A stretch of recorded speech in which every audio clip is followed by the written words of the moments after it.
saja tanggap. Assalamualaikum warahmatullahi wabarakatuh.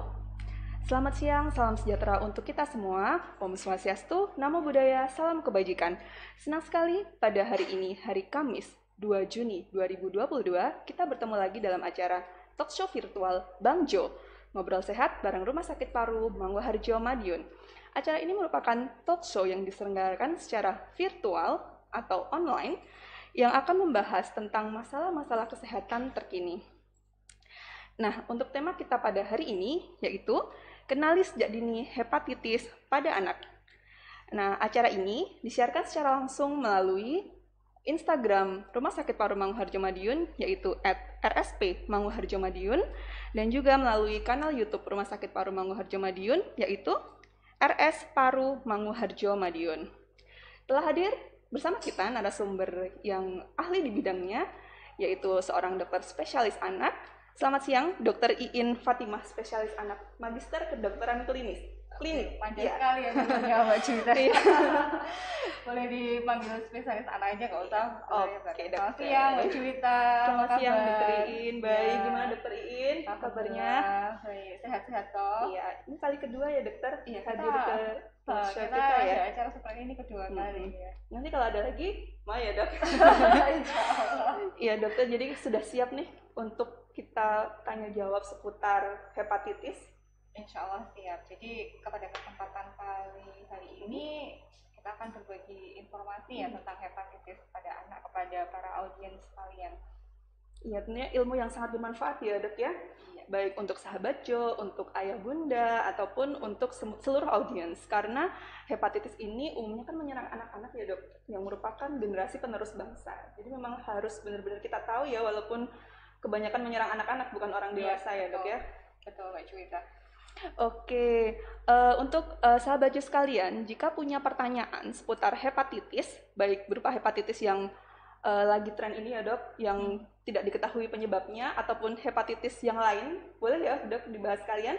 Bisa Ya, langsung ketik pertanyaannya, baik di kolom Instagram ataupun kolom YouTube. Oke dokter, kita langsung mulai aja ya dok ya untuk mempersingkat waktu. Siap Mbak Juwita. Iya.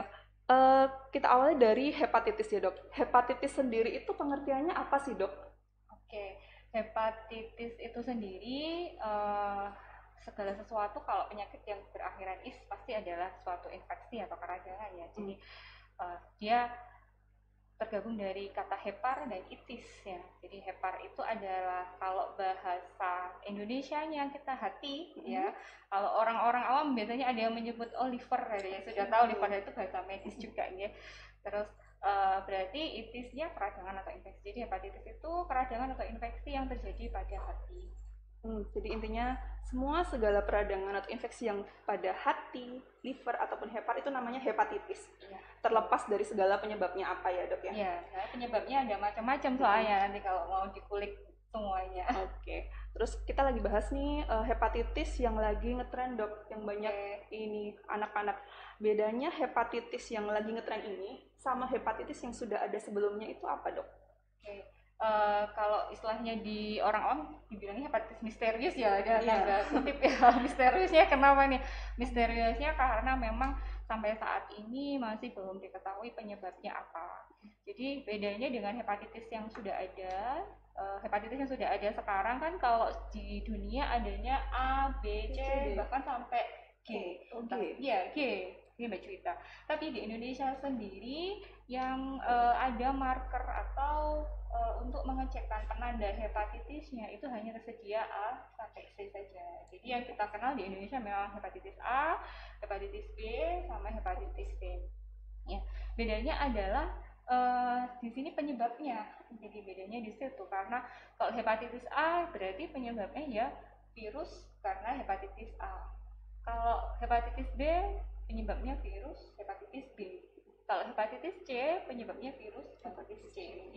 Ya, sedangkan hepatitis yang misterius ini dalam tanda kutip kalau bahasa medisnya unknown etiology, ya memang namanya unknown ya tidak diketahui ya karena misterius nih penyebabnya apa.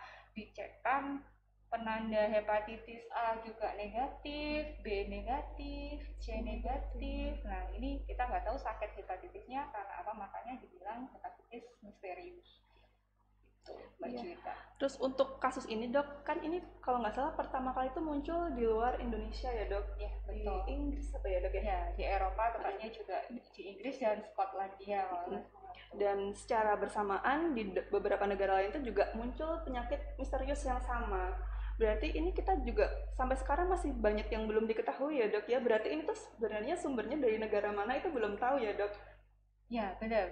Jadi sumbernya penularannya ini kalau dari yang dikutip dari WHO dan data dari Kemenkes, memang awal WHO itu dilaporkan bahwa di daerah Inggris Raya, terutama daerah Skotlandia, itu ada beberapa kasus yang terjangkit hepatitis misterius ini dilaporkan ke WHO. Kemudian pada tanggal 15 April di situ WHO menyiarkan atau cantumkan bahwa hepatitis ini suatu KLB dunia.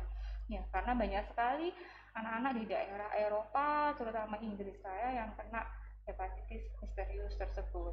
Nah, terus kemudian setelah dicanangkan oleh WHO bahwa ini adalah suatu KLB, akhirnya negara-negara lain mulai istilahnya kita mulai jaga-jaga nih istilahnya ya, aware gitu ya terhadap penyakit ini. apakah penyakit ini nanti masuk ke negara kita, terutama Indonesia kita sendiri.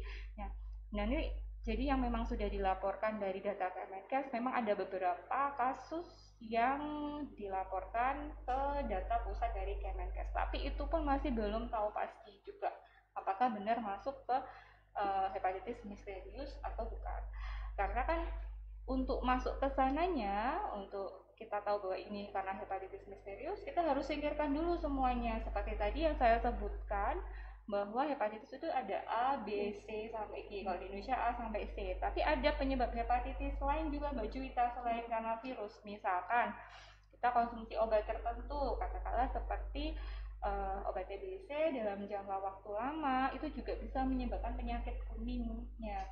Bisa saja ini kadar fungsi hatinya juga naik, bahkan hampir sama seperti hepatitis misterius. Nah, kalau seperti ini kita nggak bisa anggap langsung bahwa ini suatu hepatitis misterius, ya. Karena sudah ada penyebabnya dulu, baru itu kita atasi penyebabnya. Jadi memang benar-benar sudah kita singkirkan penyebab yang lain, baru kita boleh memutuskan bahwa ini suatu hepatitis misterius. Jadi seperti itu. Ya dok, kalau dari yang saya baca dok, itu tuh katanya dia disebabkan oleh adenovirus. Itu benar atau tidak, atau mungkin bisa salah satu hal yang menjadi ciri khas, atau bisa kita include-kan itu kalau ada adenovirus, itu bagaimana dok?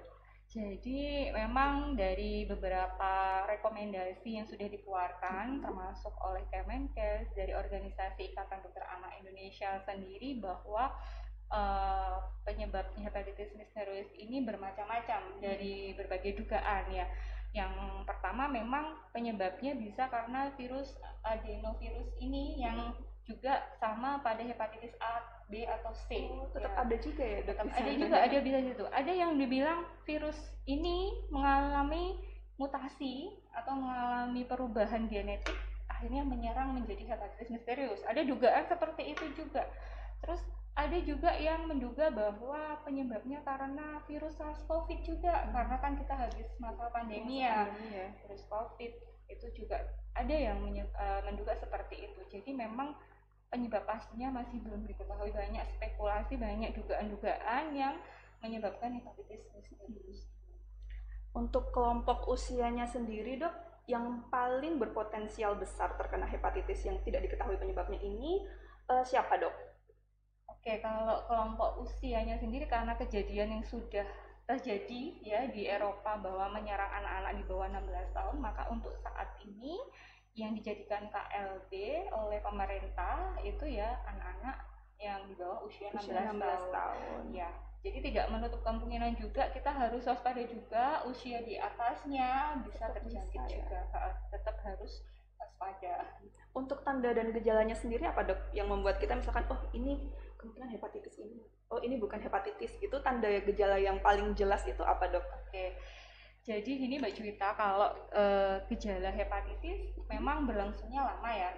Ada gejala awal atau gejala dini dulu. Ini gejalanya memang mirip seperti kayak kita sakit biasa. Bisa mual, bisa muntah, bisa diare, bisa demam ya. Ataupun gejala yang lain, lemah letih lesu itu juga bisa. Itu awal-awalnya seperti itu. Nanti lama-lama bisa muncul kuning. Muncul kuning. Ya, kuning itu bisa di mata, ya, kemudian bisa di kulit ini, di badan, bisa kelihatan. Terus kemudian kalau dicekkan fungsi hati, kalau kita berobat ke fasilitas kesehatan terdekat, kalau dilakukan pengecekan dari fungsi hati, biasanya fungsi hatinya atau bahasa medisnya SGOT ya, SGOT atau SGPT-nya naik di atas 500. Ya, itu yang menandakan bahwa kita curiga ke arah hepatitis misterius, tapi harus disingkirkan juga penyebab hepatitis yang A sampai C-nya tadi ya dok. Betul. Berarti memang kalau memang misalkan kondisinya mungkin sudah parah dan tidak bisa dirawat di rumah, lebih baik harus segera dibawa ke rumah sakit biar kita bisa cekkan laboratorium tadi. Nah, untuk di Indonesia sendiri dok, kasusnya itu sudah ada atau belum dok?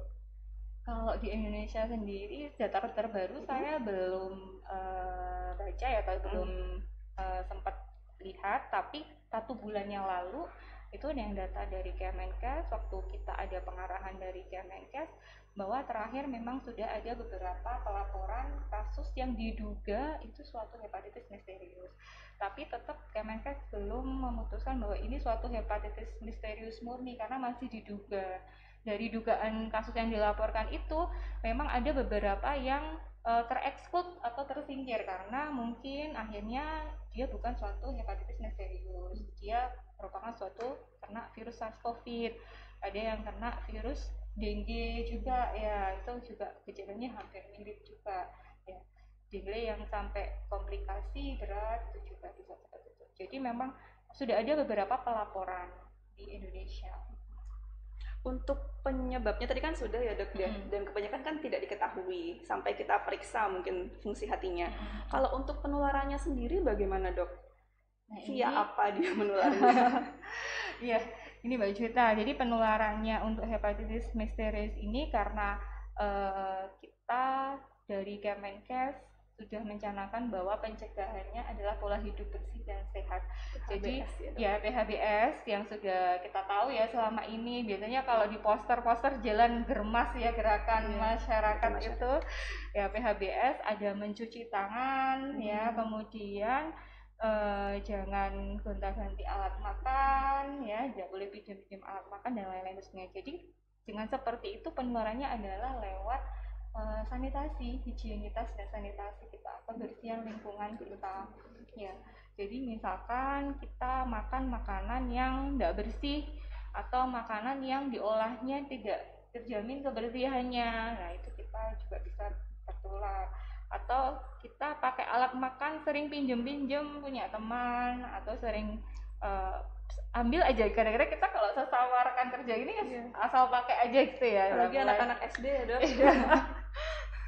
Mulai sekarang ini dibiasakan bawa alat makan sendiri, dicuci sendiri, dibersihkan sendiri supaya pakai sendiri juga ya dok. Oke, terus ini dok, ini kan ada yang sempat bilang ini tuh mutasi dari COVID-19. Sebenarnya sendiri tuh hepatitis ini tuh ada kaitannya dengan COVID-19 nggak sih dok? Oke Mbak Juwita, saya luruskan ya, bukan mutasi dari COVID-19 mungkin ya. Mungkin yang dimaksud memang dari beberapa dugaan penyebab yang seperti saya sebutkan di awal, bahwa ada kaitannya sama infeksi virus COVID juga. Nah, dari beberapa pelaporan memang beberapa anak yang hepatitis misterius dilaporkan suatu hepatitis misterius ini virus SARS-CoV-nya positif. Jadi ya kita menduganya bahwa ada kaitan seperti itu. Dari dugaan-dugaan itu kan masih belum pasti juga, karena untuk mendeteksi bahwa ini suatu hepatitis yang misterius ini juga belum ada reagennya sampai saat ini. Oke dok. Oh ya, saya mau tanya lagi dok, untuk yang penularan. Saya sempat baca itu salah satunya kita juga tetap disarankan untuk memakai masker. Itu apa sih dok kaitannya sama hepatitis? Kan tadi kata dokter kan kebanyakan lewat sanitasi Apakah memang ada hubungannya dengan kita perlunya pakai masker itu? Oke, karena diduga ada kaitannya dengan virus SARS-CoV itu, Mbak Juwita, jadi dihimbau untuk tetap pakai masker, ya, supaya kita tetap terjaga dari penularan virus COVID-19. Karena kita ini belum selesai ya pandemi, meskipun sudah ada kebebasan untuk tidak memakai masker, tapi hanya di ruang terbuka, di mana kita hanya sendiri, tidak banyak orang, tapi kita tetap harus 6M diterapkan, menjaga jarak, pakai masker, mencuci tangan, dan lain-lain itu. Iya, dan yang lain-lain itu. Ya. Termasuk ini juga ya dok ya, menghindari kerumunan, ya, seperti itu ya dok. Betul, masih harus kita terapkan meskipun ya agak-agak gimana ya, sudah banyak yang bebas. Iya, sudah banyak yang ini, udah nggak betah ya dok pakai masker dok. Iya. Orang juga sudah pada liburan kan. Iya dok, terus ini mau tanya lagi nih dok, saya juga sempat dengar kebanyakan itu yang terkena hepatitis ini adalah para penyintas COVID.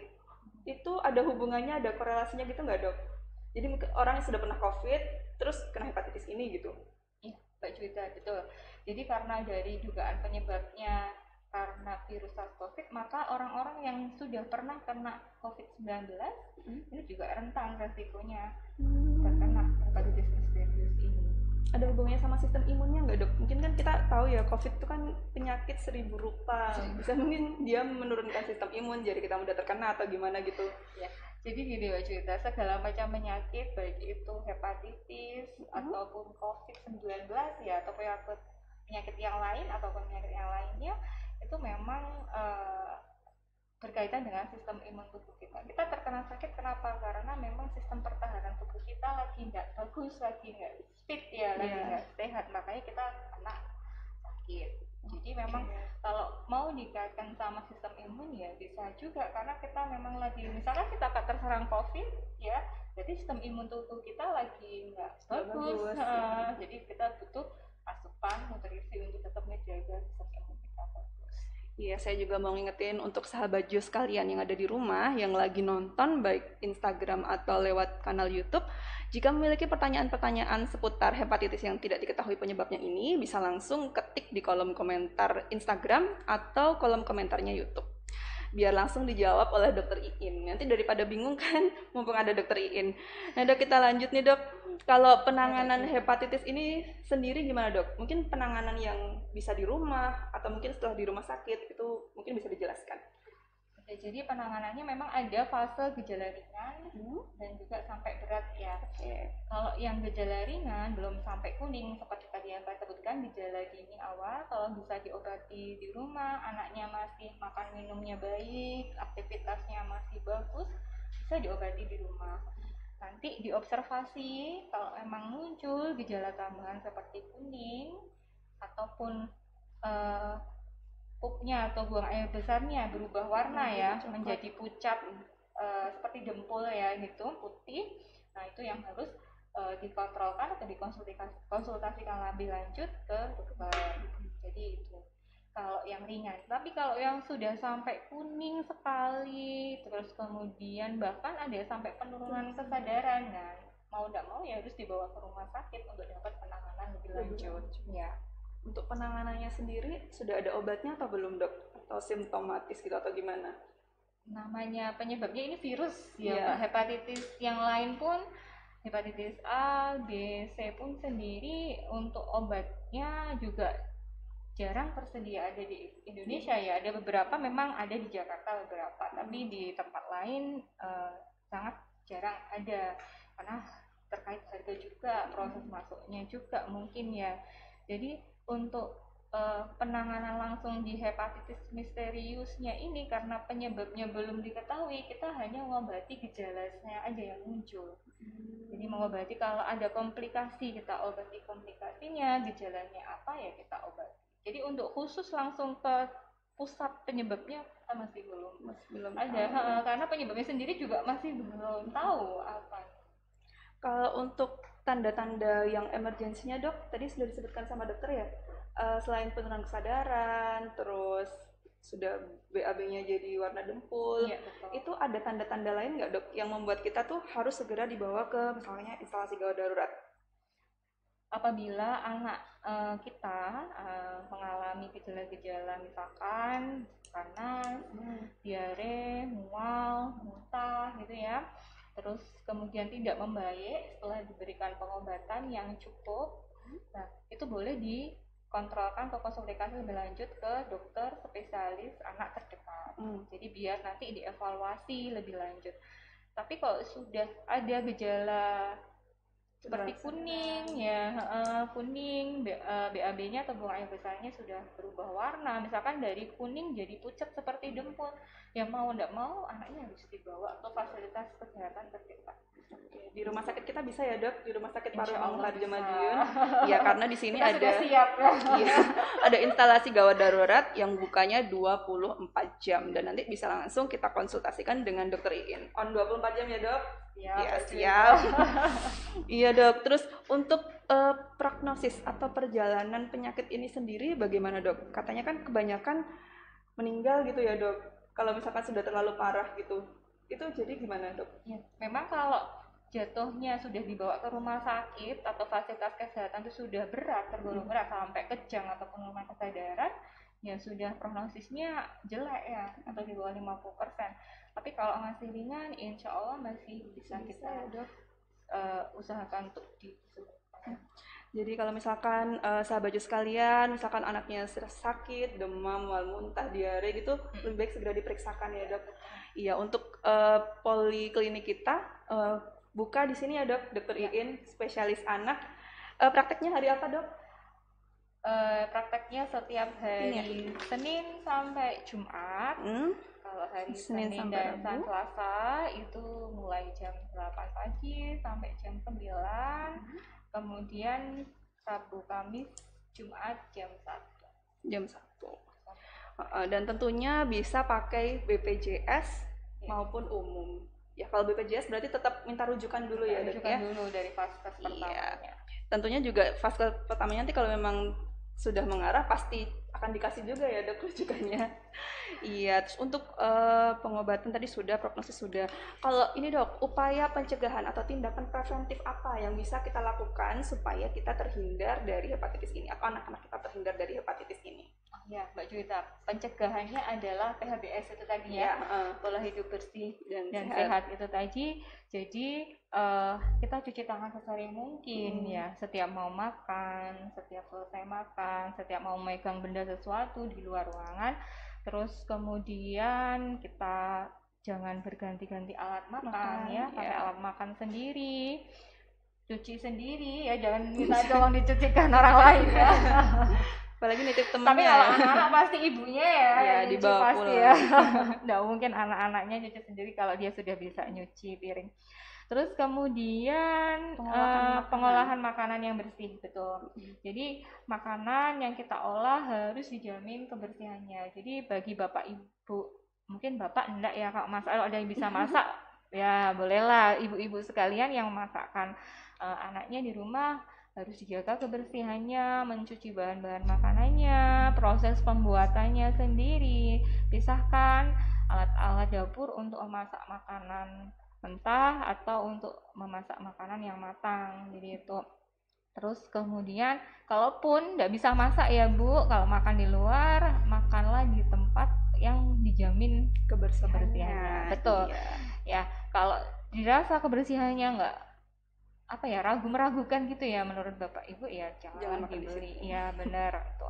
Terus kemudian protokol COVID tetap dijalankan, pakai masker, menjaga jarak, hindari kerumunan. Terus kemudian jika ada anak-anak yang membuang kotoran ya, terutama kencing atau buang air besar harus pada tempatnya. Ajari toilet training sejak dini supaya anak-anak tidak terbiasa untuk kencing di sembarangan atau ya kerasa pup tiba-tiba pengen nongkrong aja di pinggir gitu kan ya. Jadi ajari toilet training sejak dini supaya anak-anak terbiasa untuk melakukan buang air kecil maupun buang air besar di toilet. Apalagi anak-anak TK, SD gitu ya. Mungkin bisa masuk ke pelajaran di ini ya, di dalam Sekolah. sekolahnya ya untuk PHBS, terutama cara Iya. cuci tangan, karena cuci tangan tuh nggak cuma cuci tangan aja, ada langkahnya. Ada langkahnya, Dan betul. harus Ada pakai 6 sabun ya langkah. dok. Betul. Kita Terus harus pakai sabun. iya dok, ini saya penasaran nih dok, dia ada penularan lewat hewan gitu nggak sih dok? Oh, penularan hewan ya. Kalau hepatitis enggak. Tidak ada ya. Terakhir dok, ini kalau hepatitis A, hepatitis B itu kan sudah ada vaksinnya. Betul. Untuk hepatitis yang ini bagaimana dok? Belum ada ya? Masih belum ada. Masih Karena belum ada. penyebabnya aja belum Masih baru diketahui. ya, dok, ya. Jadi memang langkah paling baik yang kita lakukan adalah upaya preventif Iya, atau pencegahan pencegahan. supaya kita tidak tertular itu atau anak-anak kita tidak tertular hepatitis itu. Betul. Baik dokter, mungkin sebelum kita tutup, saya mau apa nih? Pengenalan dulu ya dok, profil layanan kita. Mungkin sahabat Jo sekalian, jika ada pertanyaan bisa ditulis di kolom komentar Instagram ataupun YouTube. Karena sebelum acara ini selesai, mumpung ada dokter Iin, jadi biar dijawab langsung sama dokter Iin. Oke, sambil nunggu pertanyaannya kalau ada, saya akan menjelaskan atau promosi dulu dok, daftar layanan kita. Jadi Rumah Sakit Paru Mangunharjo Madiun itu tidak hanya melayani paru dok, kita ada pelayanan lainnya. Ada dokter spesialis anak, dokter Iin, terus ada klinik, selain klinik paru kita punya klinik asma, klinik PPOK, kita juga punya klinik TB DOTS, juga ada klinik rehab medik, ada spesialisnya juga dok. Terus kita juga punya spesialis penyakit dalam, dan yang paling baru ada spesialis saraf juga sudah ada di sini. Selain itu kita juga memiliki rawat inap baik kelas 1, kelas 2, dan kelas 3 juga ada rawat inap VIP yang semuanya bisa ditanggung oleh BPJS ataupun melakukan dengan umum. Kita juga punya intensive care unit atau ICU, ada instalasi radiologi, instalasi laboratorium, gizi, farmasi, dan pemulasaraan jenazah. Oke. Oh ya sudah. Jadi dokter, sebelum kita tutup, mungkin ada pertanyaan kru yang di ruangan? Belum ada. Oke. Ini dok, sebelum kita tutup, mungkin ada closing statement dari dokter Iin tentang penyakit hepatitis yang tidak diketahui penyebabnya ini. Oke, ini penyakit hepatitis misterius ini sempat menjadikan kepanikan ya awal-awal. Apalagi ibu-ibu ya nanti pengennya, aduh kalau anakku nanti sekolahnya udah mulai offline lagi terus bagaimana gitu. Iya, awal-awal itu sempat menjadi kepanikan para ibu-ibu, di mana banyak sekali yang datang itu jangan-jangan lah saya kena hepatitis misterius tuh.